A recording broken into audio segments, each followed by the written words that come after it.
And we are back for another casual conversation with the classic guys. I got none other than former WWF, WCW, and All Japan Pro Wrestling superstar Bryan Clark. You might know him as Adam Bomb. You might remember him as one half of Kronik. How are you doing today? I'm doing great, man. It's been a very busy morning. Yeah. But yeah, man, that's the way I like it. Staying busy. Absolutely. Yep. No, first things first, I was a big fan of yours growing up. It means a lot to have you on here. I have to ask you, though, because I want to get started in talking about your career. What were your earliest memories of professional wrestling? Wow. With me, I actually went to the matches probably when I was, I'm guessing, around 10, maybe before that. Yeah. And it was Florida Championship Wrestling because I'm from Florida. So that's where I started going. They would come into my town probably, and I say they, which would be the Florida circuit, would come in probably once a month or so, and I would get to see it. And then also, of course, Saturday mornings were Florida Championship Wrestling. Yeah, that was really the start for me watching it. Who were some of the people that stood out to you from there? Man. Honestly, I would say probably wrestling was the Eddie Graham territory, right? So, yes, correct. So you had back then. So yes, you had Dusty Rhodes, of course. I actually got to see Andre actually came in one time when I was a kid. Yeah, I know. But there were a lot of other guys. Buddy Colt was one of my favorites, even though he was mostly a heel for the main part, but I really liked him. And of course, you had Gordon Soley doing the announcing. I mean, it was just classic old school territory type wrestling. Yeah. So when did you make the decision that you're like, hey, maybe I should pursue this and become a professional wrestler? Well, it was a long journey, actually. Right out of high school, I didn't play high school sports. I always had a job. I was always working, So from there, I went straight into the military. I come from a military family. My father, U.S. Marine Corps, all of my relatives, both my nephews, Special Forces, all my family military. So it was just a natural progression for me to go into the military. Then after my time in the military, served my country, did honorable discharge, and I walked on at Central Missouri State to play college football. However, I'd never played high school football, but I was just a really good athlete. Yeah. And I think that in the military, I was on the military armed forces powerlifting team. So I was weight training from day one when I joined the military. I was heavy into the weights, always working out when I wasn't like on some assignment or Air Base Ground Defense, which is a combat training group. When I wasn't doing that, I was constantly in the weight room. And I was really fast too. So again, I walked on. If you were to do it today, it's probably illegal. But I was, like I said, I was still, I was still in the military, and I walked on in spring training for the spring tryouts, and they offered me a full scholarship. Oh wow! And I started as a freshman. Yeah. So I walked on and started just on raw ability, strength, power, speed, those kind of things, and made it. Like I said, I started and enjoyed a good football career there, but I always knew that I wanted to get into pro wrestling. I say be a pro wrestler, get into wrestling. And so, yeah, it was always in the back of my mind. I mean, even during the military, I always followed pro wrestling every chance I got. Yeah. And a lot of times, I was stationed overseas and in the military, living in Belgium, it was tough. And there were a lot of times I couldn't really follow the product. But once I got back to the States, of course, I followed it all the time and sort of knew that it's like, man, I love this. How do I get into the business? How do I do it? And so I met Ox Baker. Oh, okay. And he's an old school legend, if you know that name. Yeah. And so I met him while I was in college, and he was still in the business, sort of a manager type role at the time, pretty much retiring and just managing some. But Ox, he got me in the business, so to speak, but they really didn't train me. Ox was not known as a worker, more of a talker. And so I had to wait till I got down to the power plant. When I graduated college, went to down to the power plant with, it wasn't even called the power plant. It was an old warehouse. Yeah. But it was Sarge, which was Dwayne Bruce, head of the power plant, and of course Jody Hamilton. Those two are the guys that trained me. So with Jody Hamilton and Sarge, who was in that class with you? Was there any other big names that you started out with? Was there anyone that you might have come across? Occasionally, Kevin Nash was come down and work some. And Kevin was sort of like I was. He was trying to balance a job and keep your head above water, because when you break in the business, there's no guarantee whatsoever. You're really we were struggling, of course. But Kevin, there were a few other guys, but name wise, I'm trying to think of who else was down there. Nobody I could think of that actually made it. But that's the only name I can think of. I know at a later time, a little bit later on, Mark Bagwell came through there, but by that time it was called the power plant. Yeah. But I know that initially the class that I was in, even Nash came a little bit later, I think. But the initial class that I was in, and if you called it a class, it was like 3 or 4 guys. And then if you wanted it bad enough, you showed up and put in the effort. Did they do anything? Because we've heard that back in the day when you were to start training in professional wrestling, they would kind of test you to see if you would stay. Did you have an initial shock at all? Was there any contemplating of, man, do I really want to do this once you started doing it? No, I really wanted it. I felt I had a lot to prove. And so I knew that I sort of had that chip on my shoulder kind of thing. Yeah. And so I've worked everywhere I could, the independents, the outlaws, outlaw promotions, whatever I could get, until I was, like I said, I was still down there working with Sarge and Jody, but I got a break because I actually happened one weekend I worked with Paul Orndorff on just a spot show. And he was working in Smoky Mountain Wrestling with Jim Cornette. So he put me over to Jim, and Jim says, okay, bring him up with you next time, which means the next loop. And of course, I went with Paul, and that really got me started. But that was a blessing, absolutely. Well, that's awesome. That's really cool for Paul Orndorff to do that, because sometimes it is just those little helping hands to get you to the next step to open some doors. Yeah. I also read that you started out in the AWA in around 1989. How was that for you, and how important was that to the rest of your career? I was green as grass, man. I had no training. I mean, when I say other than Ox talking to me like we're talking right now, and I say, hey, Justin, okay, get in the ring and do this. Yeah. It's almost impossible. So I really, and they were basically, I was there for a cup of coffee, because they were pretty much closing the door anyway. They were just about to go out of business. Yeah, that was the era was going down a little bit. Yeah, they were making the hip hop videos and stuff. Yeah, they had. I mean, even the shows that I remember going to, there was really nobody there. I mean, it was really at the very end of the promotion. Yeah, but it must have been important to get those reps in by the time you did make it to Smoky Mountain and whatnot, correct? Like as a wrestler in training. Well, the thing about AWA is I didn't really get a chance to test it, honestly, because they were there for such a short time, and I was there for such a short time.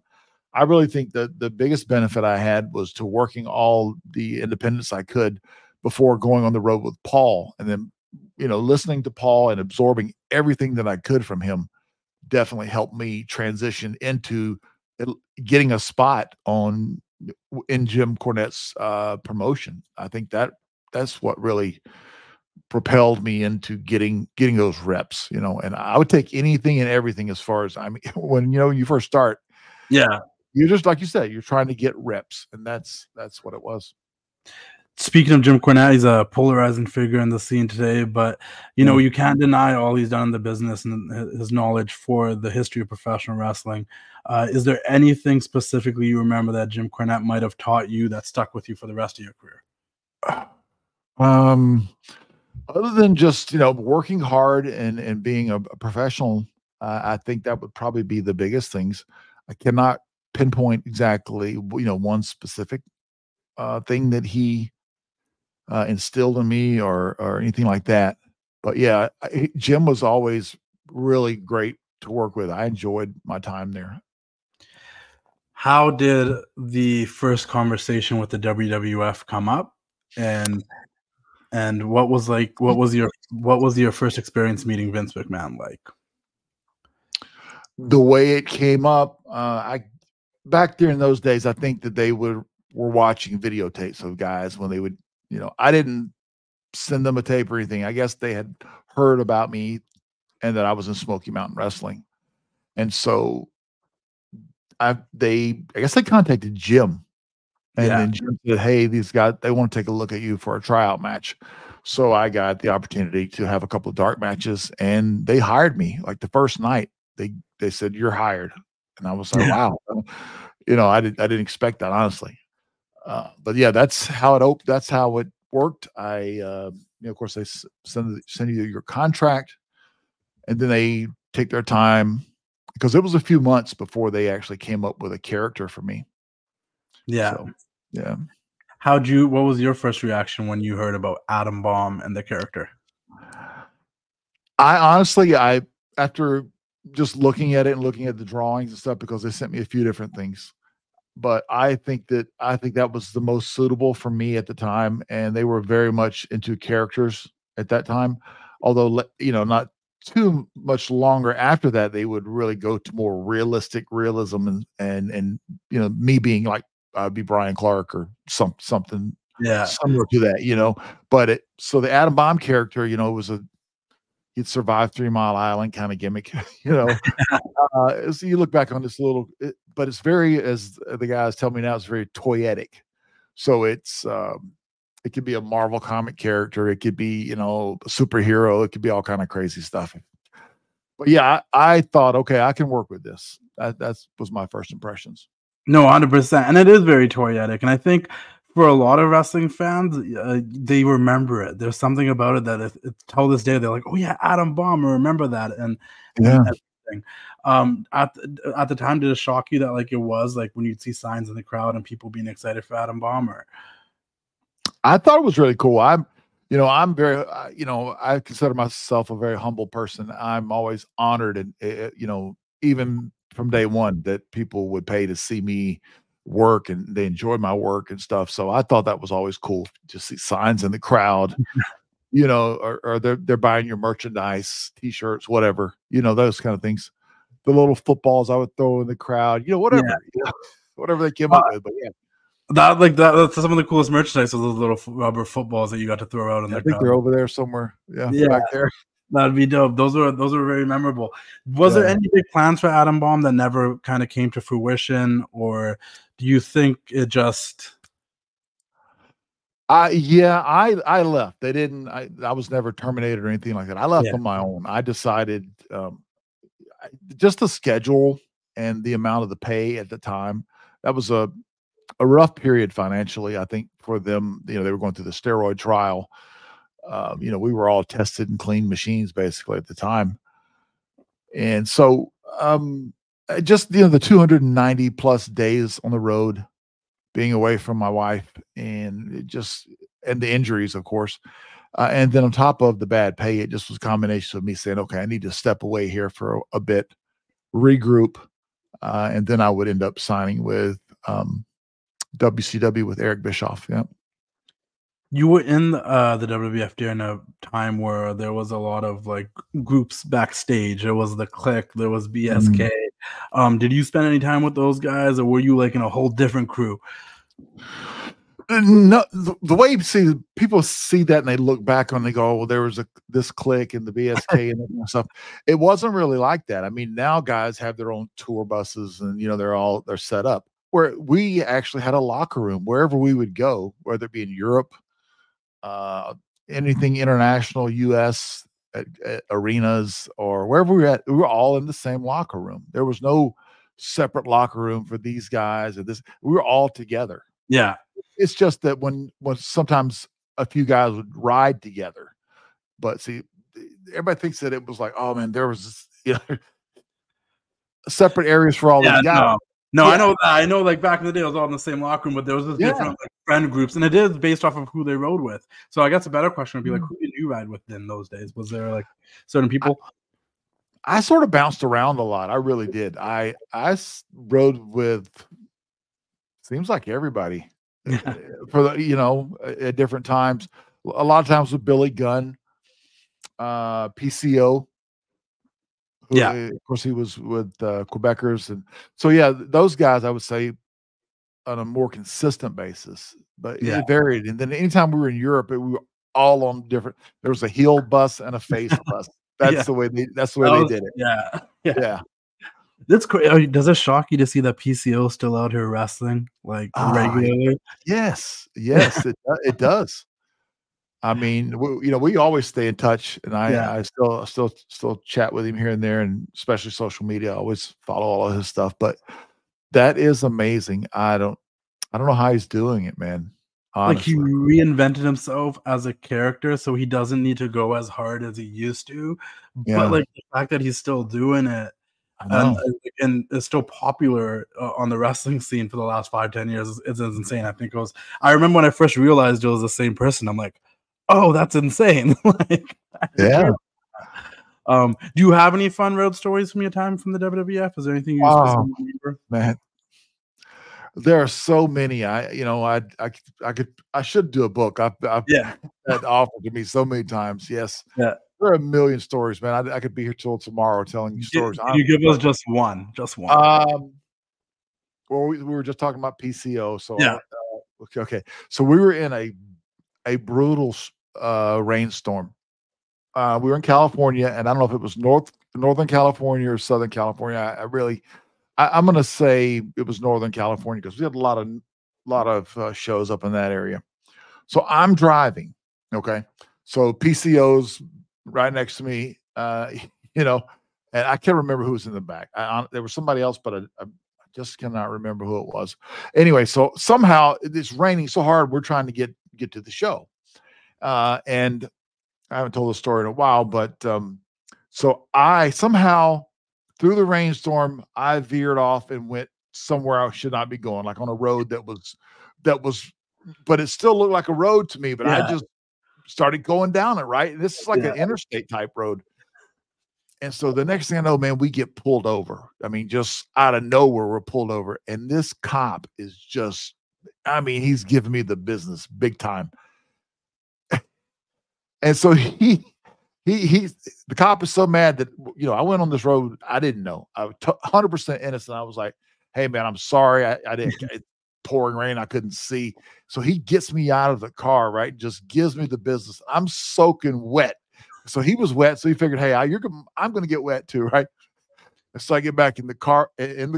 Carl's in the front seat, with his French accent. He's like, what is the infraction, officer? He's like, well, dude, you are not helping me here. I mean, I honestly, I can't remember. I don't think I got a ticket. Yeah. But I got a tongue lashing, and he redirected us and got us back to where we were going. So every time Carl and I see each other, he's like, what's the infraction, officer? That's what he said. You're trying to get away scot-free. I'm trying to calm the situation down. It's one of those things, I guess you had to be there to see it. But a pouring rainstorm, and this guy just ate me up, and there was nothing I could do about it. So just one of many. Before we get into WCW, like obviously you were in that company with so many people at that time, whether it was Sean, whether it was Savage was there for the first couple of years, you were there. Right. You got to work with the Pat Pattersons and everybody of the world. What is the biggest thing you think you learned from your tenure in WWF that first run? Because it was your first major break. You're Adam Bomb. You had to portray a character that is fully foreign to you. What's the one thing you learned the most? I really think that if I had to really, I don't think I've thought about this question before, but I would have to say the first thing that comes to my mind is being able to realize that your body can absorb that much punishment and consecutively, like 25 plus days in a row, living out of your suitcase, traveling the world, wrestling every night, finding a gym, finding a hotel, finding food, and being able to maintain it. I didn't know that I could do that for that length of time consistently. I think that's, and then to try to stay healthy on top of that, which I did for the most part. There were a couple of surgeries and stuff in the early days, but as soon as I would heal up from something, I was right back on the road.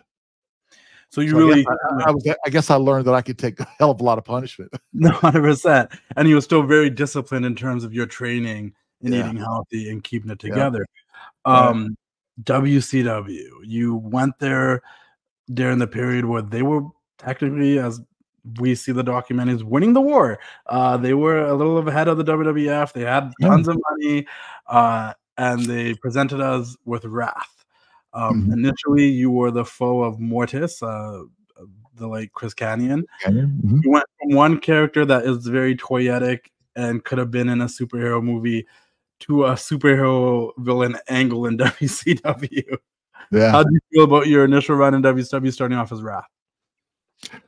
I actually liked it. I thought it was pretty cool. It was sort of medieval type, but see, the thing is that was planned to debut, and then the NWO came in.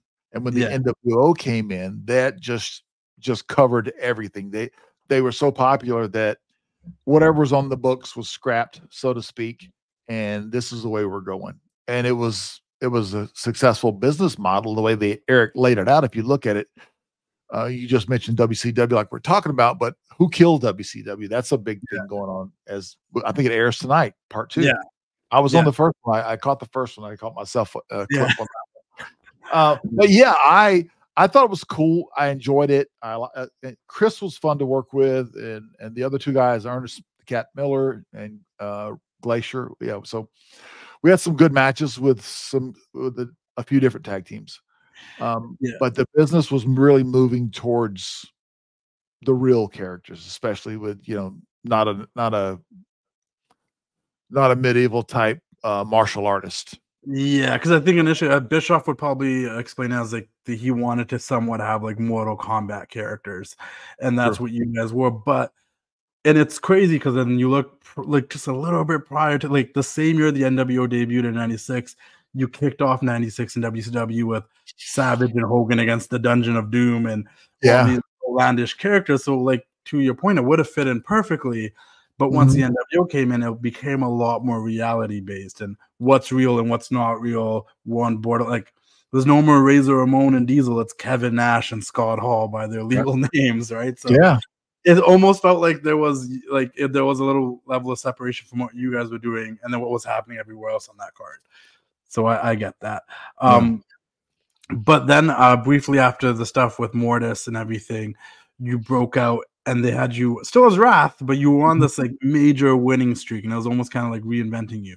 Was there some plans that were going to happen there at some point, or what did you think was going to happen?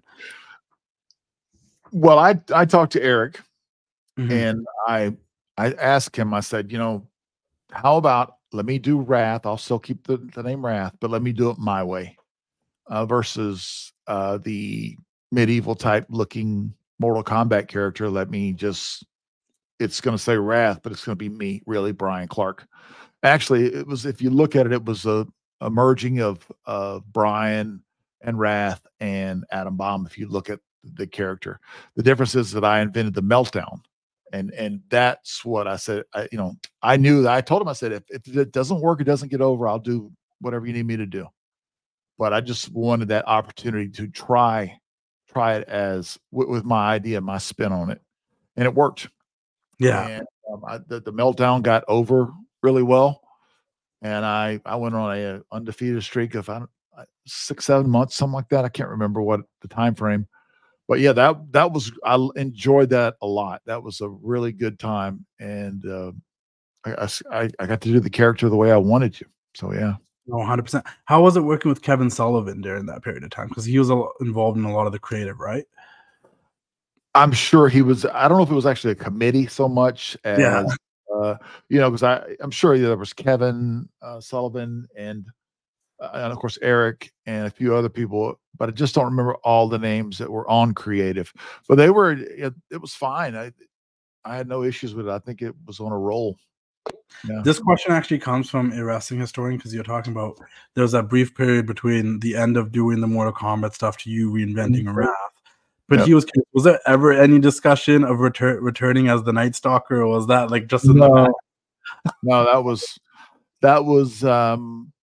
something that, one of those your first character type things that you just are initially trying out when you're first starting. Yeah, I just came up with that name. It was never meant to really go any further than it did, honestly. Yeah. So you had the streak, and then you had the match with Kevin Nash. This match is still very popular over social media too. You'll see it getting posted here and there.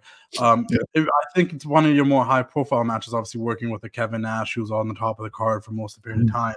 But of course, that was the end of the streak. Was there any plans for after that match with Kevin Nash, or was that just like what it was?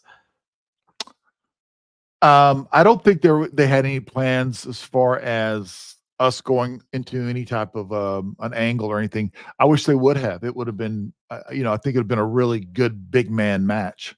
For sure. That match itself was fun. I think you got to do a lot of things that a lot of people didn't see you do before. And I was like, oh, like he's standing up at the same level as Kevin Nash. Because, you know, for that period of time, whether it was the stuff with Mortis and whatnot, there was this like step lower on the card than those guys. But now you're in there with Nash, you are holding your own, right? So yeah. Like I said, I've chatted with Kevin back and forth a little on social media. At least I told him, I said, man, we could have really had a great run but there were so many other things that the NWO had to do in the direction they were going. But yeah, we definitely could have had we could have done a lot of stuff. Absolutely. Yep. Hey everybody, it's your boy, the Wrestling Classic here. I appreciate you being here. Like, subscribe, do all that stuff. I have to tell you guys about these WWE plush toys that are in Walmarts near you in the United States. Go to Walmart, see if they're on shelves already. They're going to be on shelves ASAP if they aren't already. And make sure if you see the old line of these plush toys that you pick them up off shelves, because once they're off shelves, you won't be able to get them again. They will be on eBay. They'll be there for resale at higher prices. Get them while you can. Let me show you the old line before I show you the new line of plush toys that are coming out. Let's look at the old line. We got none other than the Phenom, the Undertaker. Guys, check out this detail. Super cool. Make sure you guys get it. Officially licensed by the WWE. Make sure you guys check that out. We also had none other than the Ultimate Warrior. Ding, ding, ding, ding, ding, ding, ding. That sounds like an Indian song, but we got the tassels. So you guys, make sure you grab the Ultimate Warrior. This is from the last line. We also got a green John Cena. You can't see me. There's a new John Cena, which I'll show you guys in a couple of seconds, but this is the green John Cena. Check this out. Eyes are real blue. Blue, blue, blue. When it comes crashing down and it hurts inside. We got the Hulkster, Hulkamania, brother. Check out this Hulk Hogan that was from the last line, guys. If you guys don't have this yet, it will become a collector's item and you're gonna have to buy it for so much more. So if they're still on shelves at your local Walmart, pick them up. And last but not least, we got the madness, Macho Man Randy Savage. Ooh, yeah. We got the Macho Man. We got some more tassels here. Cool jacket. A good space cowboy hat. Guys, if these 5 are off shelves already, you want to make sure you go out and get them. Now we got the new line, which features none other than arguably the greatest luchador of all time, Rey Mysterio Jr. Check this out, a little fuzz on the head.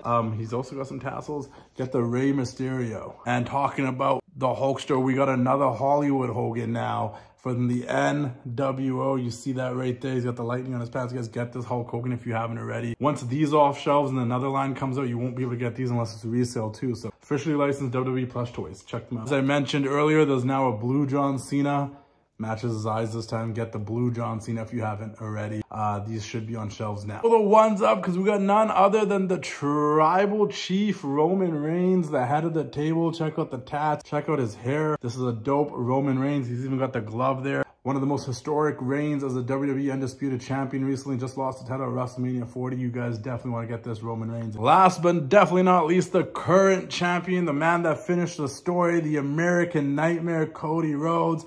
Check out the details on this, guys.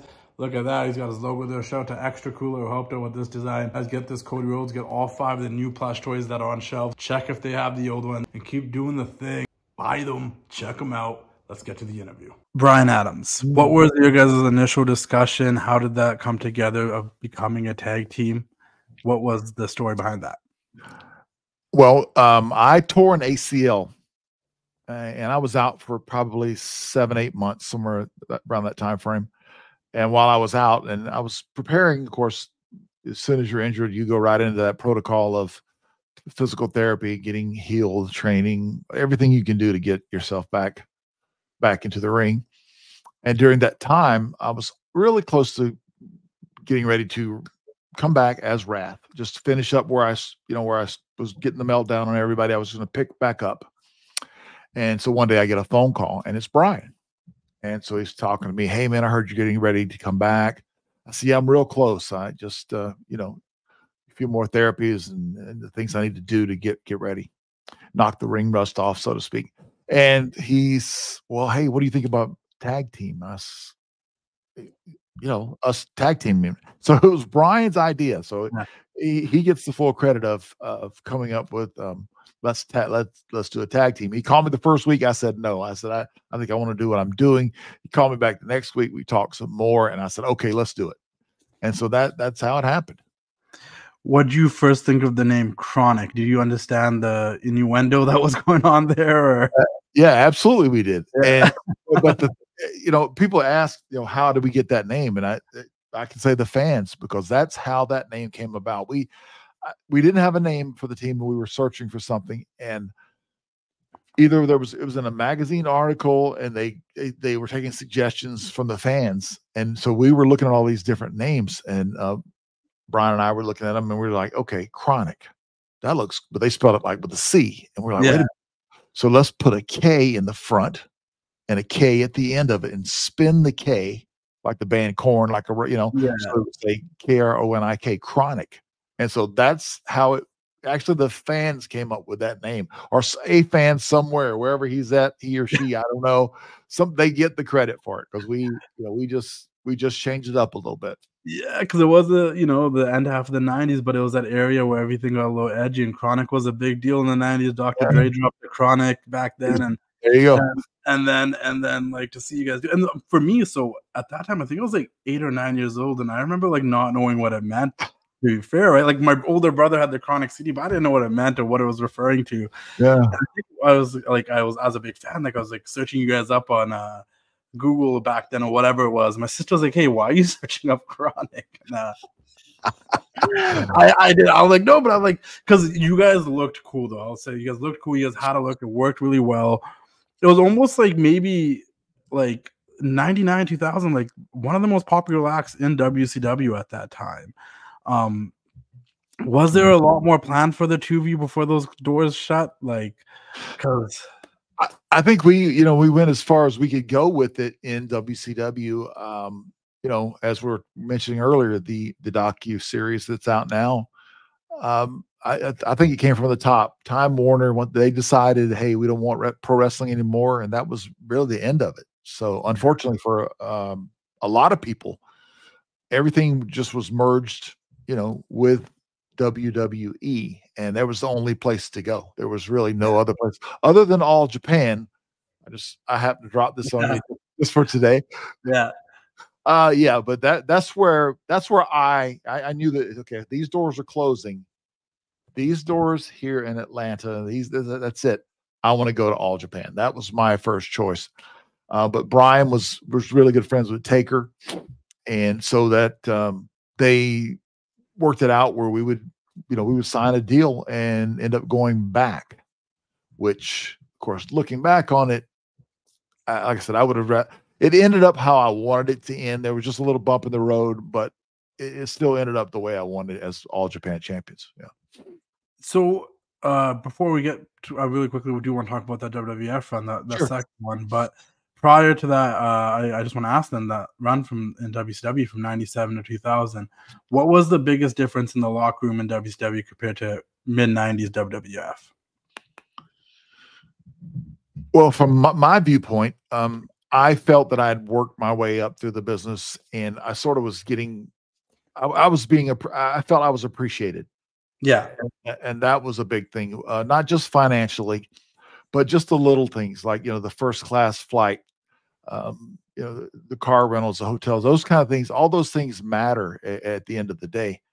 And I felt like, I was lucky enough, blessed enough to have those things in my contract, because, prior to, the mid 90s in WWF, there's 3 or 4 people to a car. There's both, the room was full. There's 2 guys, and each twin bed, and then there's a rollaway. So you got 3 people in one room, nickels, and I mean, you're really pinching pennies, so to speak, to try to save some money. and you were all in coach, and it was never a prima donna thing. Yeah. I'm 6'6" at the time. I was 6'6", 290, riding in coach, like, just bundled up, and just miserable. And imagine doing that for 290 days out of the year on a flight all the time. So those things I just felt much more appreciated in WCW working for Eric Bischoff. Absolutely. Much more relaxed. 4 or 5 times the money. There's 100%. Less pay, more money.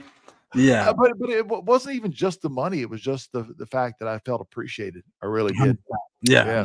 I mean, for example, like you said, you went to Bischoff and said you wanted to try that stuff with Wrath and build up the meltdown, and you had the opportunity to do so. Where I think stuff in the WWF, even after, was much more controlled. And it was like WWF seemed like the place where it was like, hey, we're going to give you this and you do your best with what you can do with it, but this is what you have to do. Like you try to turn whatever, where I guess in WCW and other places, you had the opportunity to be creative and pitch ideas and, be a little bit more involved if you like to, right? So yes, that would be the biggest one. So how was it going back to the WWF? Now it's years later, different landscape, different top guys. Now you have the Stone Colds and the Rocks and the Triple H's of the world. And they were doing that invasion angle. And some of the biggest, arguments people would have is like, man, they did the invasion angle, but they didn't have a lot of the bigger names from WCW. They didn't have the Nashes, Halls, and Hogans, and Goldbergs, and Stings, and people right away. They had Paige, they had Booker T, and then in my opinion, they had you guys that were a little bit bigger names, because in that, like I said, those last couple of years of WCW, like you guys were in the top of the card. You were working with the Stings and the Booker T's and the DDPs. You guys were part of the Millionaires Club. You guys were part of some of the OGs of WCW at that point. So what was that like transitioning into the WWF, and did they not realize how popular you guys were prior to coming in? You're always going to watch your competition, so I'm sure they were watching whether the ratings were great or bad. Either way, I'm sure they knew who we were. Plus, we had both been there before. Yeah, it wasn't like it was that foreign to us. We know we'd put in the time there. We already knew what the road was like. Like I said, we'd been there, done that. But yeah, it was not a welcoming environment. I don't think anybody, for most of the guys that went back during that time frame, because I think all those guys you're merging two companies, and it's just there's just not enough even airtime or roster space. Just was there was not or a SmackDown. Well, there was a SmackDown and a Raw, but still, just with that much talent jammed into one company, just was not a good fit. Like I said, my first choice was to go to Japan, but Bryan and I were always tight as far as agreements and stuff, and so I said, "Yeah, let's do it." So that we again, it just was not it didn't feel like a. You could tell there was tension. I guess that's the best way to the word I'm looking for. Because you weren't coming back in as guys that used to be there. Sure, you used to be there, Adam Ball, Josh, etc. But you were coming in as the WCW guys now, and there was always, and especially in that era, there's a sense of competition. And to credit you, like at that time, Raw and SmackDown weren't separate identities. There was one show, everybody was on everything. Yeah. So there was obviously probably concern of like, well, are these people going to come in and take airtime from us or spots? There's only so many spots, regardless where you're on the card. There's only so many spots to be on TV. So I could see where that tension could come in. And not like you guys just came in and like worked your way up. Like you came in and you got to work with the Undertaker and Kane right off the bat. Yeah, that was the plans from the beginning, just to work with those guys. But there was other circumstances that went with it. But yeah, that was the plans from the beginning, is to work with those. If things went better, say at that infamous Unforgiven match, what were the plans to move forward? Was that planned out already? Do you know? Or my understanding was that we would start getting right into the top of the tag team division, which is when we started out there. Which I even said when they brought us in, I told them, we got some ring rust. We've been at home collecting a fat check, just like everybody else that's not here, right? That's not coming in. And so we needed, I even mentioned it, I suggested it, hey, put us on the road for a couple of weeks. Let us get reacclimated to everything, because physically we were ready. However, if you look back at those matches and stuff, you can see that you're looking at 4 guys that really, even though they look healthy, they were not. I mean, I know that I wasn't. I had a neck issue. And I know that if you look at Kane had on his elbow, he had a huge staph infection, and you can see it's all wrapped up. I mean, in my opinion is, why not let everyone get healthy? Everyone get healthy. Do not rush this angle. What's the rush? Why bring us in so fast and kill us off? Why not take your time with it, and you would have something? That's what they could have done with not just us as a tag team, but with everybody. Look what they did with Bagwell, DDP, different guys. Take your time. What's the rush? You could have had the Super Bowl of pro wrestling if they would have taken their time. They could have built that up over a year easily into this mega show. So it was like we were just trying to look, everything happened real fast, and that it is insane. Like even the pop Page got when he first revealed himself as a stalker, it's like, oh no, like people know who he is. But it almost played off as like they were introducing everyone to these people for the first time. And it's like, no, people know, they watched both products. That's the reason there was a war, is because people were flipping the channel back and forth. In the latter half of WCW, when people, I always say this, I'm like, people say that end half of WCW, like end half of 2000, 2001, like, oh, like that was I'm like, it was still way more entertaining than a lot of stuff we get today. If you go back and watch it, like, yeah, maybe it was a little crazy, but like sometimes that crazy stuff was good, and there's a lot of good stuff that was happening in that company between all the messy stuff. So like, it's even with when the hottest Raw was at their hottest points, there were times where there was stuff where you're questioning. You're like, what the hell is there's Mae Young's giving birth, and I mean, come on, man. Crazy. It was just the time. It was just society at the time. Like, you just had to be there. Yeah, you can't. Jerry Springer was popular. Crash TV was nuts. Everything was chaotic. Everything was anti. It went from everything being proper, colorful '90s, like to like everyone lost their shit. Mind my language. Like, I get it. You're beefing, like. TV was getting radical and sexualized. It was society as a whole that was going on. Like, very, very true. So, and how did you guys feel about the pairing with Stevie Richards? Because that was also clearly not tied to your guys' WCW run, but they put you with Stevie Richards. How was he, and how did you guys think about that? I love Stevie. Great guy. Got along with him fine. Still talk to him today, even now. Still follow his channels and chit chat here and there. But he was a great guy. But I don't think, my opinion is that, and he may know this too, but I've said it in other interviews. I don't think it fit with our character. I don't think we really needed a manager. We could have easily pulled it off between Bryan, because Bryan was really good on the mic, and I could have done enough for us to be able to handle it. It just didn't seem like it was a fit. And I know that Bryan even mentioned to me that he wasn't happy with that. And it was nothing against Stevie. Stevie it could have been anybody. Yeah. It's just that it was a weird pairing, if that makes sense. There's some managers you're thinking, wow, that just doesn't, why? I guess ask the question of why. It's one of those situations where I felt like maybe they felt like they were reintroducing both of you. Oh, they didn't know they didn't have a manager, maybe, and it's like, well, just put them with them, and it's like, but they didn't. That's not the Kronik we remember. Right. Was there any hopes? Obviously, you guys got sent down to, I believe it was OVW at the time. Was there any hopes that you guys would be brought back on the main roster? Did you guys feel at the time like, oh, this isn't going to work out? Well, I never went to OVW, so I knew, me personally, I knew it was because I'd already signed another guaranteed contract. We were signed for 1 year. Okay. So I'm like, okay, I'm out of here. That's cool. And so you still got to pay me. That's, it's unfortunate that you booked it that way. You can blame me if you want, or you can blame Bryan, but the bottom line is that you rushed an angle that could have really made you guys some money, but you're being so vindictive to just try to knock us off right out of the gate, and you ruined it. So it was a rushed angle. You needed 4 healthy guys to pull that match off, and there were not 4 healthy guys in the ring. And so they, like I said, I think they should have waited. I did not go to OVW. I know Bryan did for a while. Yeah. Not sure what all he did there. I think he probably just helped some of the talent, maybe worked some.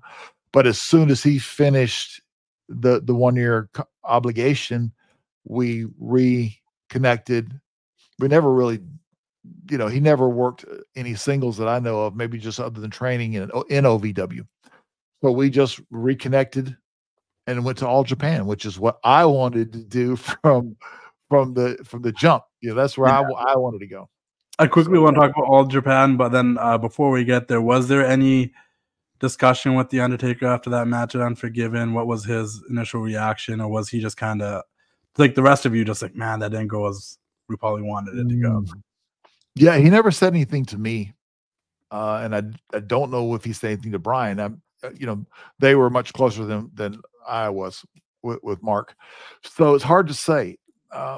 Again, it just did not go well, and they had made their decision with everything else that was going on in the world, including 9/11, which there just was, like you said, a lot of chaos. And I honestly, man, I just did not want to be there. I didn't feel comfortable there, and I'm just glad that we had the opportunity to go to All Japan. But to answer your question, no, there was never anything said to me personally. Just that it basically didn't work out. Let's talk about All Japan. Let's talk about All Japan. Do you have any favorite matches from there, from All Japan? Who were some of your people you were looking forward to work with and then got to? Well, we got to work with the great Muda. I'd never got to work with him, and I actually pinned him for us to win the All Japan titles in Sapporo. Great houses between Tokyo and all the different cities. I love working Japan, loved going to Japan. It was great. And Muda was just as good as I thought he was as far as working with him. I loved it. It was a great experience. And the fans were really receptive to us. I had a good time. And being on the road with Bryan was always, there was never a dull moment, and never, it was always something funny. And we had Goldberg come over, and we would work with Bill again, because we'd worked with Bill a lot in WCW, but we also got to work with him again in All Japan, and we got to wrap up our careers there. And even though, like I said, the bump in the road, and now here we are on top of the card, winning the All Japan titles, and who else presents us the belts? None other than Stan Hansen. Yeah. And so I was like, man, this is, because I was a huge, it's still to this, a big Stan Hansen fan. Yeah. And so that was really the icing on the cake, really, for us. They love those two big dudes in Japan that can go, like, the Stan Hansen and the Brody. You know what I mean? Bruiser Brody. Yeah. They love that style. So was it hard to you? Was it anything that you felt like you learned in Japan that was new to you, since you've had such a long wrestling career, but like the wrestling in Japan is different, right? So did you feel like it toughened you up in a different way, or did you learn anything different over there? Or I was ready for it, honestly. With me, yeah, and I'll tell you why. The style is very stiff. There's no, that's just the way it is. Back. Yeah, and it was solid. And I was out of the military, into college football, and right into pro wrestling. So if it was stiff and snug with me personally, I was good with it. So I embraced that. So yeah, I love that style personally. How about with the language barrier? Was there any issues with that, or did you figure that out pretty quickly how that works? Oh, that was very difficult. But luckily for me, Bryan, his wife is half Japanese. So Bryan so Bryan did speak some Japanese. So, we're already super tight anyway. So us going to Japan, I'm relying on Bryan for everything. Yeah. Maybe he's ribbing me and I don't know it. Yeah. That could be a possibility, but no, we had a great time together over there, and just loved it. And then even when Goldberg came in and worked in All Japan, Bill was real leery about coming in. I think he was worried about because he had built that massive career in WCW, and he was, I don't know, say the word hesitant, but he was just like very leery, I guess, maybe, of All Japan and how they would use him. And of course, Bryan would, Bryan explained everything to Bill, saying, "No, man, you're good here. They're going to take care of you," and they did, and we did. So we all worked together, and yeah, it was very solid, positive feeling, no doubt. Do you have a favorite memory of Bryan Adams, aka Crush? You obviously guys worked together a ton. Soon after that, like we would lose him. Yeah. Curious if there's like something that when you think of him, it's like the first thing you think of in one of your favorite memories of him. Yeah, there's so many. I would just remember all the times that we would be traveling, on the road, and his sense of humor. People do not realize how funny he was. I mean, he was a guy that would, like, here we are down somewhere on the interstate, 200 miles in the middle of the night. Say it's midnight, 200 miles away from the next town we're going to, and it's just me and him. We're listening to our jam, the music and stuff. And, he started telling a story. He's a phenomenal storyteller. So he would tell jokes and make me start laughing. Right. So he would have me laughing so hard, I would be crying. I mean, tears. Yeah, I could catch my breath. I'm having trouble just trying to breathe. I'm like, bro, let's just not talk anymore. I cannot breathe. He was that funny. People the locker room loved him, and I was lucky enough and blessed enough to be his partner and to travel that road with him. So absolutely nothing but wonderful memories of him. When did you decide that it was time to wrap up your career and stop wrestling? When did they finally make that decision? I knew with All Japan, I could tell that I had lost a step, and I was getting more and more injuries, stuff that I would deal with throughout the rest or post pro wrestling career. But yes, I knew in All Japan, I knew those last few months, I knew that I would not go back I would go back to the States, but I knew that when I did come back, I would not be wrestling anymore. So my last matches were in All Japan, which was that's where I sort of always wanted to go anyway. And for it to end there, I was good with it. That was fine with me. No, 100%. And you did what a lot of people want to do, right? I mean, you worked for the two major companies here at the time. Yeah. And then you got to go wrestle in Japan. And a lot of people leave a major company now because they want to go wrestle in Japan. So for you to do that early on and finally get to wrap it up that way, it's a nice thing for yourself. And I think you left it, like, whether you know it or not, I know you're a very humble person. Like, you left people with a lot of memories. I mean, the Atom Bomb character is still talked about today. People do remember, especially now that we get older and nostalgia is a big thing. We're like, yeah, that was like super cool. Like, they really could have done more with it, especially in the time when that company had a lot of crazy characters as it is. And then Wrath, I think a lot of people were like, man, they had something there and it just didn't reach that potential it could have reached, but there was something there. Yeah. And then, of course, like I said, like, Kronik was super popular, especially in those last couple of years of WCW. Is probably one of the most popular acts. And even for those that were watching Japan back then, for you guys to show up there, like, it was a big deal. And even for you guys to show up in the WWF, I think a lot of people were hoping it would end up a lot different than it did. It's a hell of a career. Do you have a favorite match of your own, or? Honestly, anything with Bryan as Kronik as a tag team, whether it's in All Japan, WCW, not necessarily the one or two squash matches we had. It was only one, actually. That goes back to that fast buildup I was telling you about. But all the WCW stuff with him, and then of course my run as Wrath was really, that undefeated streak was really fun. So it'd be tough to just pick out one, honestly. But I had some great matches, one-on-ones with Ming, Barbarian, and with Chris Kanyon. Of course, we Wrath and Mortis versus the Faces of Fear. So if you look at that whole that catalog, there's a lot to go through. Yeah. It's insane too, because I especially in this current generation of wrestling fans, they're seeing it more. What we like, obviously, we knew back then, but like, it's getting more appreciated. It's like, yeah, the NWO was cool and it was the hottest angle. But if you watch those old WCW pay-per-views, that undercard was stacked with great matches.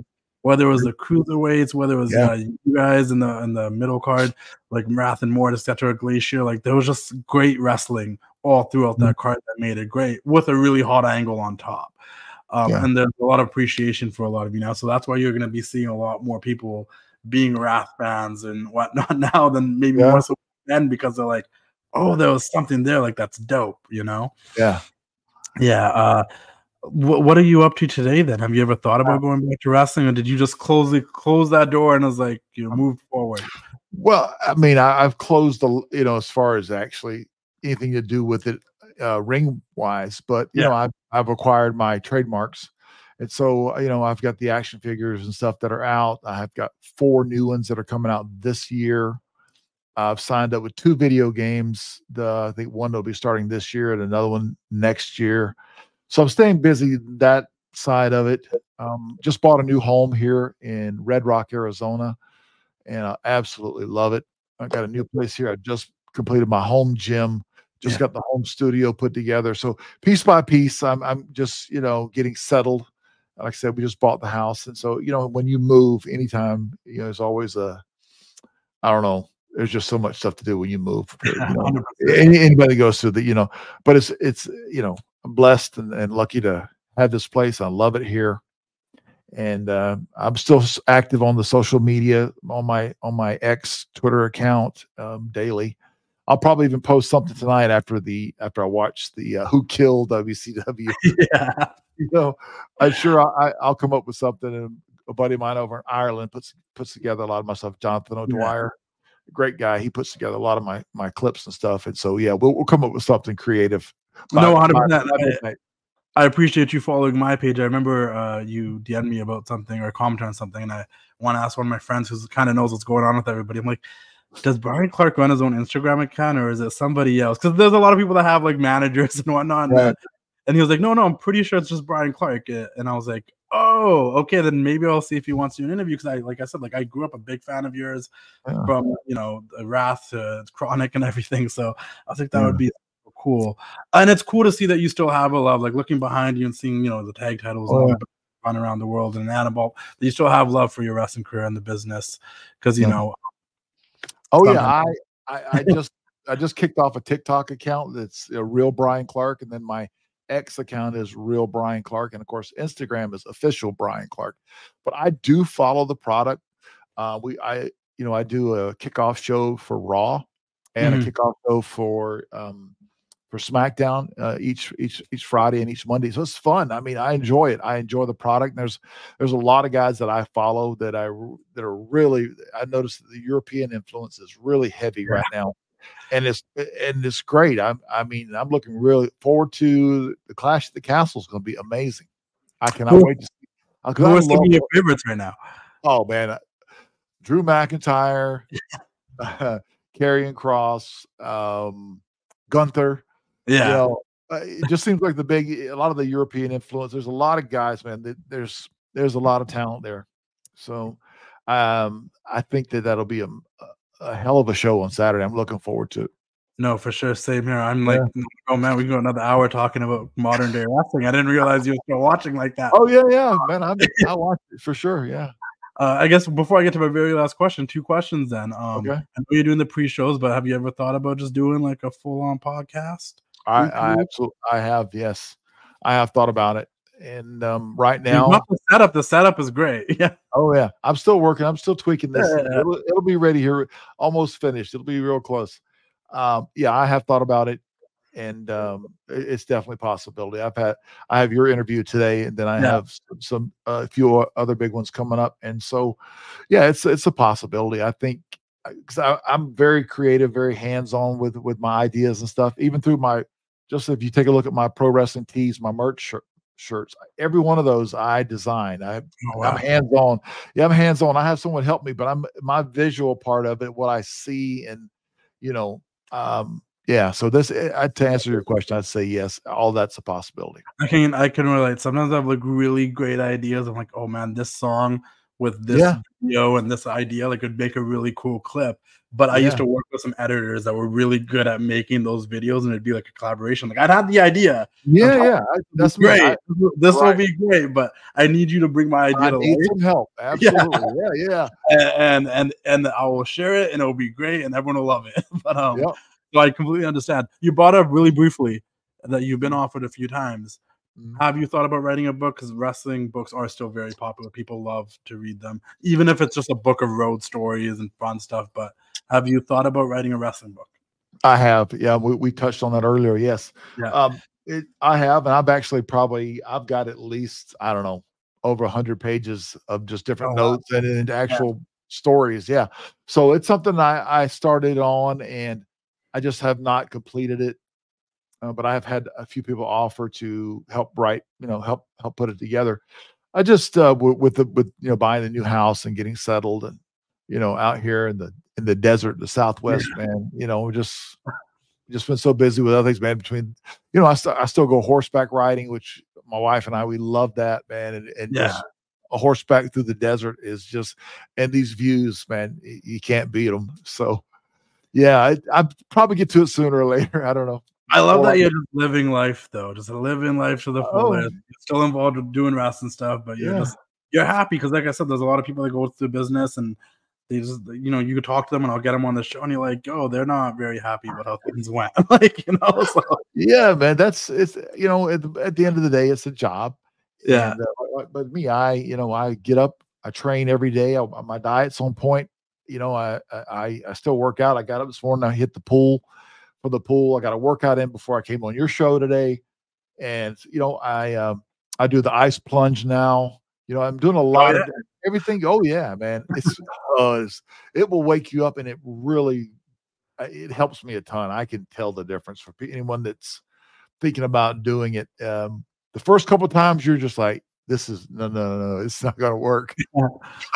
But you actually your body gets conditioned to it, and I've noticed that it starts my day in a positive note of feeling good. So yeah, I'm doing all those things to just to stay healthy, Yeah. Well, you've always had the look, and you've always been people keeping up with it's great. And the ice punch thing is a big thing right now. And I think when something becomes trending, people are like, it's just a trend, but it does actually work. A lot of people are about for it, and it alerts all your senses. Like it gets you awake and ready. It's best probably to do it first thing in the morning. The mornings are definitely the way you go for me personally. And then I also know people that do it post workout too. So I think I can see it working both ways. Would you never wrestle again? There's not a chance you'd have a tag match or a singles match, one last match. Just that's done. I had my last one. I had it in Japan. Yeah. I'm happy with my career, man. Honestly, I really am. I was, like I said, lucky and blessed to have a great partner, and then all my singles, all my single stuff, just had a lot of great people around me. So yeah, I'm very content with it. So I guess you kind of already answered it, but my hair is getting messy, so I'm trying to control it. Last but not least, I asked this question to everybody. I feel like I already kind of know your answer, but maybe put yourself back in the shoes as a young kid watching championship wrestling from Florida in the military, playing football with a wrestling dream the entire time. Do you feel like at this point, looking back, reminiscing a little bit, that you've made your younger self proud? Like if you could talk to a 10-year-old Bryan Clark, do you think you've made him proud? Oh, yes. Yes. A 10-year-old Bryan Clark would have never dreamed of, well, he knew he was going to the military. There was no doubt about that. I mean, that was a family, as part of your deal. But a young kid from Florida had no idea that I would be able to go on and earn a full college scholarship, play college football, get my degree,